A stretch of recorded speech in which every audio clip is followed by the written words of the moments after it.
There, Mr. Tree. Are you there? You are standing there, I can see that.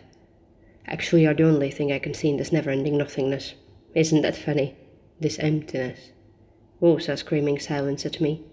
Never thought I would miss those little yelling aliens running around my house. I talked today with a person in the mirror. Haven't heard my voice for so long that I almost felt like a real person there, standing in front of me. A few years older, a little mad, tired, but definitely standing.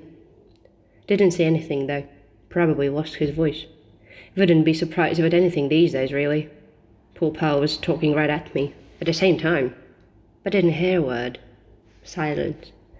Just my own voice, old and rusty. How are you there? I have those mad walls around me, a roof, a window, feel rich when I look at you.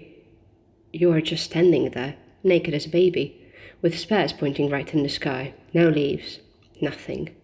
Enclosed by the dead field, leading into a dead world, sinking in the mud and despair. Real horror. You make me feel better about my own misery, really. But I do stare at you. Every day. I remember the day you lost the last leaf.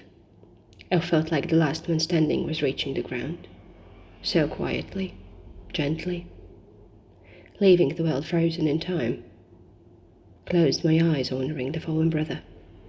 Was he the last one? Never-ending nothingness and you, Mr. Tree. Nice meeting you. Regards, Mrs. Human.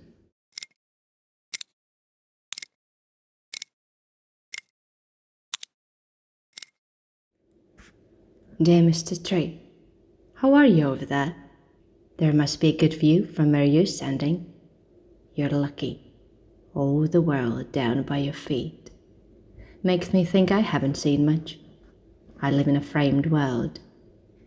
Please tell me, is it beautiful up there? Or is it that all you can see are just clay-tiled roofs from edge to edge? I wonder, are you the only tree left? Or are there many of you? You must be lonely. Oh, you poor thing, terribly lonely. One single tree standing in a world of brown clay-tiled roofs. You make me feel good about my own misery, really. I see underneath, the windows, the walls. Imagine how much these walls have seen, heard, smelled. I must open a window. It does smell here like an old lady's old house. Maybe, if the wind is right, I can even smell you. I don't remember the scent of a tree, not even a burning one. You know, when I get out of these walls, I will go and smell you, Mr. Tree. Regards, Mrs. Human.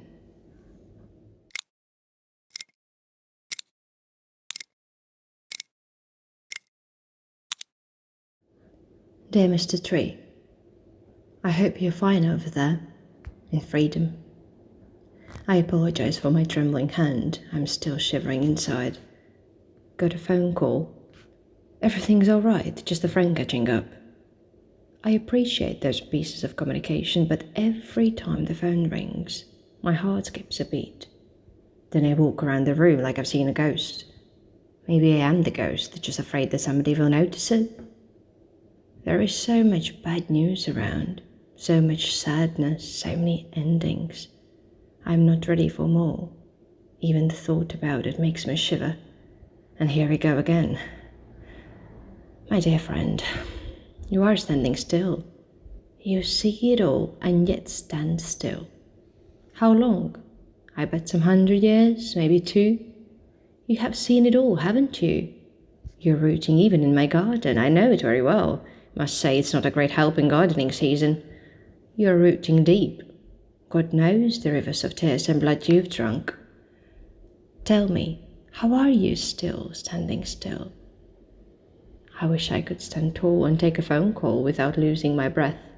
But every time it hits me, again and again and again, like bombs exploding over my head, too close to my heart.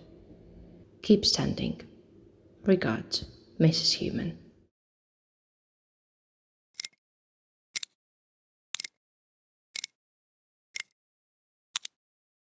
Dear Mr. Tree, I hope you're fine over there. What a beautiful day is today. there was a blue tit at my window this morning. Was it your little messenger? Did I tell you that today is my daughter's birthday? I miss her greatly. If this was a normal day, we would sit around the dinner table arguing about everyday's bits and bobs. She would be angry at me about everything. I would worry about everything. But we would be together, and at the end of the day, we would hug in silence, knowing that everything is just fine. But it's not, and our best company is those silent walls. And you, Mr. Tree. I wonder if she has somebody to talk to, or to listen to, or just stare at each other, feeling the energy exchanging. It is funny, really, how tired I am of my own old aura here. Do you have children? Sure you have. I can't even imagine how far seedlings are travelling with wind.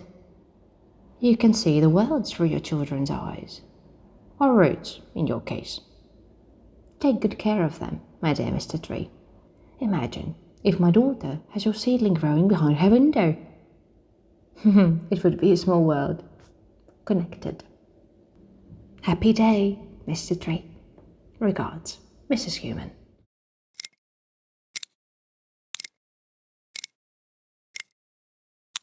Dear Mr. Tree, where are you? I haven't seen you all week. Rain, fog, I can't see anything. Wherever I look, it's just grey nothingness. Suddenly the world has gone empty, disappeared. I stare at that grey air behind my window so long, the dark silhouettes are coming at me. Closer and closer. This is it, isn't it? This is the end. They will take me. To where? Do you know, Mr. Tree? Where are we going after the end? Maybe we become trees. The thought sure is comforting. I'm afraid. Please come back. I need you, Mr. Tree. Regards, Mrs. Human.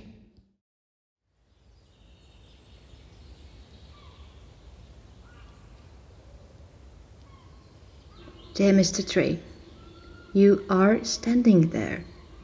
Silly me, old lady, and the world is still here, and spring is here. It was just fog.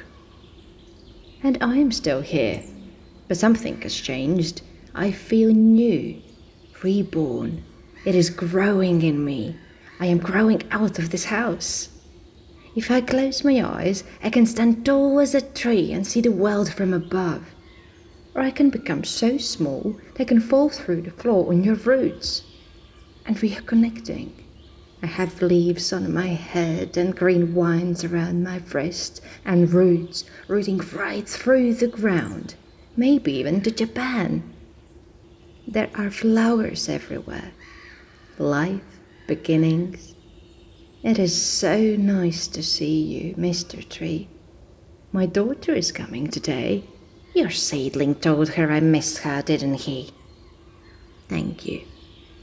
When she comes, we will go and hug you. And of course, smell you, Mr. Tree. See you soon. Always yours, Mrs. Human.